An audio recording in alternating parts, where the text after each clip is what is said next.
ಅತ್ಯಂತ ಸಮೃದ್ಧವಾದಂತಹ ದ್ವಾರಕಾವರಿಗೆ ಯಾರಂತ ಕೇಳಿದ್ದೀರಿ? ಉಗ್ರಸೇನ ಮಹಾರಾಜ. ಅಷ್ಟೇ ಅಲ್ಲ, ನಮ್ಮ ತಂದೆಯವರಾದಂತಹ ನಿಖಿಲ ಮಹಾರಾಜ, ನಮ್ಮ ಅಣ್ಣನವರಾದಂತಹ ಸತ್ರಾಜಿತ, ಇವರೆಲ್ಲರ ಅಧ್ಯಕ್ಷತೆಯಲ್ಲಿ ಮಾರ್ಗದರ್ಶನದಲ್ಲಿ ಸಮೃದ್ಧಿಯನ್ನು ಕಾಣುತ್ತಿರುವಂತಹ ನಗರ ದ್ವಾರಕೆ. ಇಷ್ಟೇ ಅಲ್ಲ, ನಮ್ಮ ಅಣ್ಣನವರಾದಂತಹ ಸತ್ರಾಜಿತರು ಆ ಸೂರ್ಯದೇವರ ಪರಮ ಭಕ್ತರು. ಅವರ ಪರಮ ಭಕ್ತಿಗೆ ಮೆಚ್ಚಿ ಆ ಶಮಂತಕ ಮಣಿಯನ್ನೇ ದಯಪಾಲಿಸಿರುತ್ತಾರೆ ಆ ಸೂರ್ಯದೇವರು. ಸಾಮಾನ್ಯ ಮಣಿಯೇ ಇದು. ಛೇ, ಆ ರಾತ್ರಿಯ ಅಂಧಕಾರದಲ್ಲಿಯೂ ಕೂಡ ಸೂರ್ಯ ಬೆಳಕನ್ನು ನೀಡುವಂತಹ ದಿವ್ಯ ಮಣಿ. ಈ ದಿವ್ಯ ಮಣಿಯನ್ನು ಪಡೆದಂತಹ ನಾವೇ ಧನ್ಯರುತ್ತೇವೆ. ಅಷ್ಟೇ ಅಲ್ಲ, ಪ್ರತಿನಿತ್ಯ 8 ಮೊಳದಷ್ಟು ಬಂಗಾರದ ಸಮೃದ್ಧಿಯನ್ನು ನೀಡುವಂತಹ ದಿವ್ಯವಾದ ಮಣಿ. ಈ ಮಣಿಯನ್ನು ಪಡೆದುಕೊಂಡು ಮತ್ತಷ್ಟು ಸಮೃದ್ಧಿಯನ್ನು ಹೆಚ್ಚಿಸಿಕೊಳ್ಳುತ್ತಾ ಇರುವಂತಹ ನಮ್ಮ ರಾಜ್ಯದಲ್ಲಿ ರಾಜ ಸಂಪ್ರದಾಯದಂತೆ ಬೇಟೆಗೆ ಹೋಗೋಣ ಎಂಬ ಸಂಕಲ್ಪವನ್ನು ನಾವು ಮಾಡಿದಾಗ ನಮ್ಮ ಅಣ್ಣನಾದಂತಹ ಸತ್ರಾಜಿತ ಮಹಾರಾಜರು ತಮ್ಮ ಬರಿಗೈಯಲ್ಲಿ ಬೇಟೆಗೆ ಹೋಗದಿರು, ಹೋಗುವಾಗ ಜೊತೆಗೆ ಶಮಂತಕ ಮಣೆಯನ್ನು ಕೊಂಡೊಯ್ಯಿ, ಹಾಗೆ ವೈದಲ್ಲಿ ಕಾಡಿನಲ್ಲಿ ಒಳಗಬಹುದಾದಂತಹ ಅಪಾಯಗಳನ್ನು ಎದುರಿಸಬಹುದು ಅಂತ ದಯಪಾಲಿಸಿಕೊಟ್ಟಿರುತ್ತಾರೆ. ಎಲ್ಲಿ ಕಾರಕರು ನಡೆಯಲಿ ಬೇಟೆಗೆ.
ಸಕಲ ಜೀವಾತ್ಮಗಳಿಗೂ ತಾಯಿ ತಂದೆ ಒಂದು ಮತ್ತು ಸತ ಎಲ್ಲವೂ ಆಗಿರುವ ಬ್ರಹ್ಮದೇವರು ಪ್ರತಿಯೊಂದು ಮಾನವ ಸಮುದಾಯಕ್ಕೂ ತನ್ನದೇ ಆದಂತಹ ಗುಣ ಸ್ವಭಾವವನ್ನು ಕರುಣಿಸುತ್ತಾನೆ.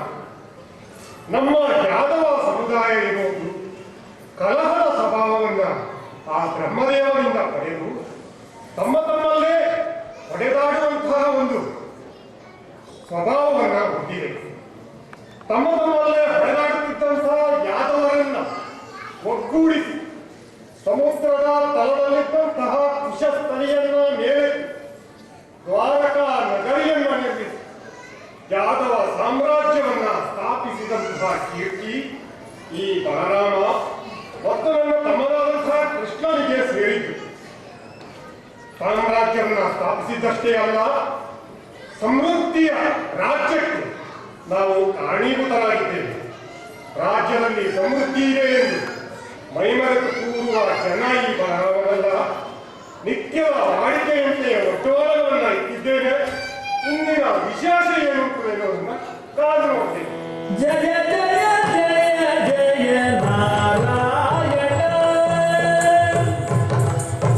ಜಯ ಜಯ ಜಯ ಜಯ ನಾರಾಯಣ, ದುರಿತ ನಿವಾರಣ ಭವ ಭಯಹರಣ, ಜಯ ಜಯ ಜಯ ಜಯ ನಾರಾಯಣ ನಾರಾಯಣ ನಾರಾಯಣ.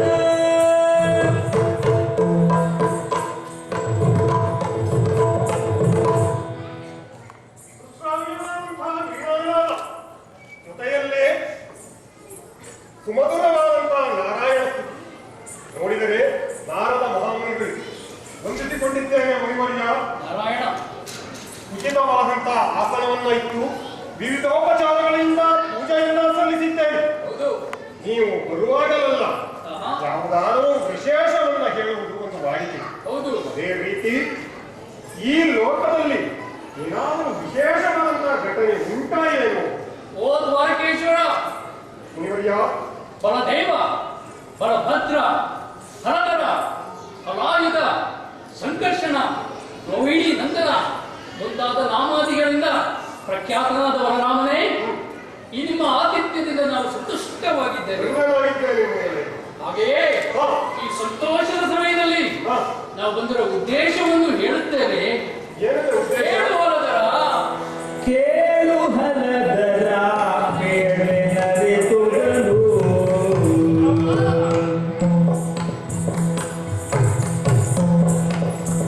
ಕೇಳು ಹಲದರ ಬೇಳೆ ನರಿತುಗಳು, ಕೇಳು ಹಲದರ ಬೇಳೆ ನರಿತುಗಳು, ಶ್ರೀಕೃಷ್ಣನೇ ಜಯ ಪಾಲನೆ ಅವತಾರಗೈದಿಯನು, ಶ್ರೀಕೃಷ್ಣ ಜಗಪಾಲನೆಗೆ ಅವತಾರಗೈದಿಯನು. ಕೇಳಲಾರೆನು ಸರ್ವ ಜನಗಳು ತಾಳಿ ವೇಷವ ಬರಿದೆ ನಿಷ್ಠುರ,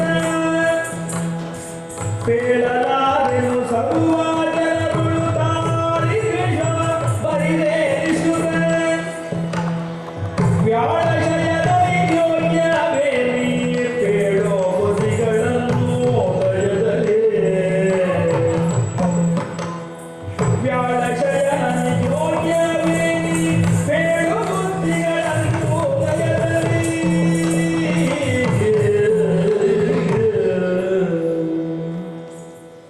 ಓ ಬಲರಾಮ, ಮುನಿಗಳೇ, ಪ್ರಪಂಚದಲ್ಲಿ ಮಹಾ ಪರಾಕ್ರಮಿಯು ಹಾ, ಔದಾರ್ಯವಂತನೂ ಆಗಿ ಹಾ, ಪ್ರಪಂಚದಲ್ಲೇ ಪ್ರಖ್ಯಾತಿ ಗಳಿಸಿದ ನೀನು. ಹಾ, ನಿನ್ನ ಈ ಔತರಣದಿಂದ ನಾವು ಸಂತುಷ್ಟವಾಗಿದ್ದೇವೆ. ಧನ್ಯನಾಗಿದ್ದೇನೆ. ಪ್ರಪಂಚದ ಮೂಲೆ ಮೂಲೆಗಳಲ್ಲಿ ಹಾ, ಈ ದೋರಕೆಯಿಂದ ಎಲ್ಲಾ ಕಡೆಯಲ್ಲೂ ನಿನ್ನ ಕೀರ್ತಿ ಗುಣಗಾನವನ್ನು ಎದುರು ಮಾಡುತ್ತಾ ಇದ್ದಾರೆ. ಓಹೋ ಬಲರಾಮ, ಗುರುಗಳೇ, ನೀನೇ ತಿಳಿದಿರುವಂತೆ ನಾವು ಬೇರೆಯವರ ವಿಷಯಕ್ಕೆ ಹೋಗುವರು ಅಲ್ಲವೇ ಅಲ್ಲ. ನೀವು ಬೇರೆಯವರ ವಿಷಯಕ್ಕೆ ಹೋಗುವ ನಾವು ಬೇರೆಯವರ ವಿಷಯಕ್ಕೆ ಹೋಗುವವರಲ್ಲ. ಆದರೂ ಇವತ್ತು ಒಂದು ನಿಮಗೆ ವಿಷಯ ಹೇಳುವುದಿದೆ. ವಿಷಯವನ್ನು ನೀವಾಗೆ ಹೇಳು. ವಿಷಯವನ್ನು ಹೇಳುವುದಿದೆ. ಏನು? ಈಗ ಕೆಲವು ರಾಜರು 4 ವರ್ಷ ಆಳ್ವಿಕೆ ಮಾಡಿ ಒಳ್ಳೆ ಹೆಸರು ಗಳಿಸಿ ಹೋಗಿರ್ತಾರೆ. ಅವರ ಮಗ 8 ವರ್ಷ ರಾಜ ಆಗಿ ಬೇಡದ ಯುದ್ಧ ಮಾಡಿ ದೇಶವನ್ನು ದಿವಾಳಿ ಮಾಡ್ತಾರೆ. ಅಂತವರು ನಾನಲ್ಲ. ಅಂತದ್ದು ನೀವಲ್ಲ. ನೀನು ಪರಾಕ್ರಮಿ, ನೀನು ಔದಾರ್ಯವಂತ. ದೇಶವನ್ನ ಕಟ್ಟಿ ಗೊತ್ತಿದೆಯೇ ಹೊರತು ಗಟ್ಟಿ ಗೊತ್ತಿದೆ ನಿನಗೆ. ನಿನ್ನ ತಮ್ಮ ಕೃಷ್ಣ ಎಲ್ಲಿಂದ ಆರಂಭಿಸಲಿ ನಿನ್ನ ತಮ್ಮನ ವಿಷಯವನ್ನು. ಅವನು ಚಿಕ್ಕವನಿದ್ದಾಗ ನಂದಗೋಪುರದಲ್ಲಿ ಮಾಡಿದ್ದೇನು, ಏನು ಮಕ್ಕಳಿಗೆಲ್ಲ ಬೆಳ್ಳಿಯನ್ನು ಕದಿ ಅಂತ ಹೇಳಿದ್ದಲ್ವ? ನಮ್ಮನ್ನ ಹೇಳಿಕೊಟ್ಟವರು. ಹೌದು. ಮತ್ತೆ ದೊಡ್ಡವನಾದ ಮೇಲೆ ಓ ಬಾಮ ಏನು? ಓ ಬಾಮ ಅಂತ ಬಾವಿಯನ್ನು ಕರೆಯಲು ಪ್ರಾರಂಭ ಮಾಡ. ಆಮೇಲೆ ಕೊನೆಯುವ ಬರೀ ಬಾವಿಯನ್ನು ಕರೆಯುವ ಇನ್ನೂ ದೊಡ್ಡವನಾದ ಮೇಲೆ ಗೋಪಿಕೆಯರು ಸ್ನಾನ ಮಾಡುವಾಗ ವಸ್ತ್ರಾಪರಣ ಮಾಡಿದಾಗ ಅದು ಹೋಗಲಿದ್ದರೆ ಅವನ ವಿವಾಹಗಳು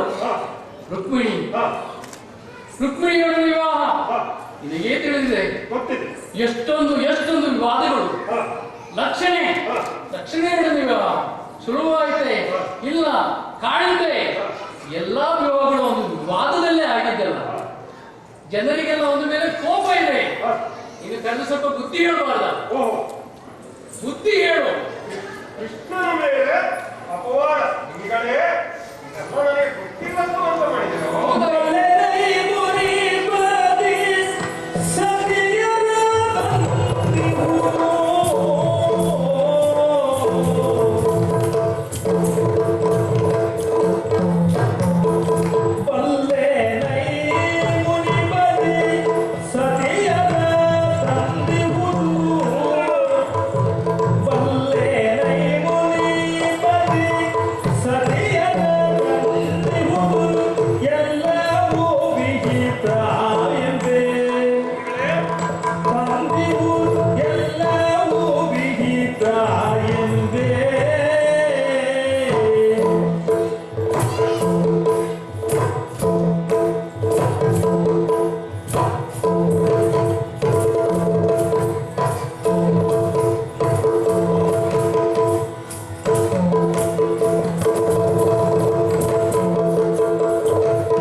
ಕೃಷ್ಣನ ಸಂಗತಿ. ಹೌದು, ಕೃಷ್ಣನ ಸಂಗತಿ. ಅವನು ಯಾವ ದೊಡ್ಡ ಜನ ಮಾರಾಯ.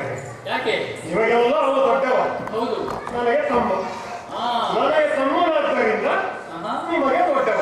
ಹೌದು. ಸ್ವಾಮಿ, ನೀವು ಹೇಳಿದ ವಿಚಾರಗಳು, ಗೋಕುಲದಲ್ಲಿ ಮಾಡಿದ ತುಂಟಾಟಗಳು, ಹೌದು, ಇವೆಲ್ಲ ನನಗೆ ಗೊತ್ತಿಲ್ಲದ್ದು ಅಂತ ಮಾಡಿದ್ದೇವೆ. ಅನೇಕ ತುಂಟಾಟಗಳಲ್ಲಿ ನಾನೇ ಭಾಗವಹಿಸಿದ್ದೇನೆ. ಹೌದು. ಅಷ್ಟೇ ಅಲ್ಲ, ಕೃಷ್ಣ ವಿವಾಹದ ಸಂಗತಿಯನ್ನು ಹೇಳಿದಿರಲ್ಲ, ಆ ಕೃಷ್ಣ ವಿವಾಹದ ಅನೇಕ ಪ್ರಸಂಗಗಳಲ್ಲಿ ನಾನು ಪಾತ್ರ ಮಾಡಿದ್ದೇನೆ. ಹೌದು. ತನ್ನನ್ನು ನಂಬಿದಂತಹ ಯುವತಿಯೋಳು ಆತ್ಮಹತ್ಯೆಗೆ ಮುಂದಾಗುತ್ತಾಳೆ ಎಂದು ಅಥವಾ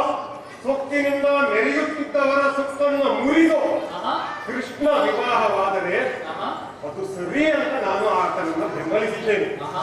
ಈ ವಿಚಾರಗಳಲ್ಲಿ ನಮ್ಮದು ಆತನಿಗೆ ಒಂದು ರೀತಿಯ ಹೊರಗಿನಿಂದ ಬೆಂಬಲ ಕೊಟ್ಟ ಹಾಗೆ. ಹೊರಗಿನಿಂದ ಬೆಂಬಲ. ಹೊರಗಿನಿಂದ ಬೆಂಬಲ ಕೊಡ್ತೇವೆ ನಾವು. ಹೊರಗೆ ಸಿಕ್ಕಾಕೊಳ್ಳುವುದಿಲ್ಲ. ಆಹಾ. ಹೊರಗಿನಿಂದ ನೀವು ಮಾಡಿದ್ದ ನಾವು ಬೆಂಬಲವನ್ನು ಕೊಡ್ತೇವೆ. ಈಗ ಎಲ್ಲ ಕಡೆ ನೀಡುದು ಹಾಗೆಲ್ಲ ಹೊರಗಡೆಯಿಂದ ಬೆಂಬಲ. ಯಾಕೆ ಅಂದ್ರೆ ಜವಾಬ್ದಾರಿ ಕಡಿಮೆ ನೋಡಿ. ಹೌದು. ಹಾಗಾಗಿ ಹಾ.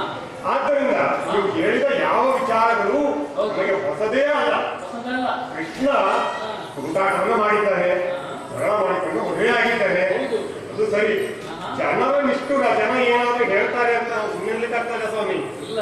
ಒಳ್ಳೆಯ ಉದ್ದೇಶವನ್ನ ಇಟ್ಟುಕೊಂಡು ಕಾರ್ಯವನ್ನು ಮಾಡಿದರೆ ಜನರ ನಿಷ್ಠುರವನ್ನ ಕಟ್ಟಿಕೊಳ್ಳಲಿಕ್ಕೆ ಹೆದರುವುದು ಏಡಿಗಳ ಮತ್ತು ದುರ್ಬಲರ ಲಕ್ಷಣ. ಒಪ್ಪಿದೆ. ನಾನೋ ಕೃಷ್ಣನೋ ಏಡಿಗಳೂ ಅಲ್ಲ, ದುರ್ಬಲರೂ ಅಲ್ಲ. ಹೌದು.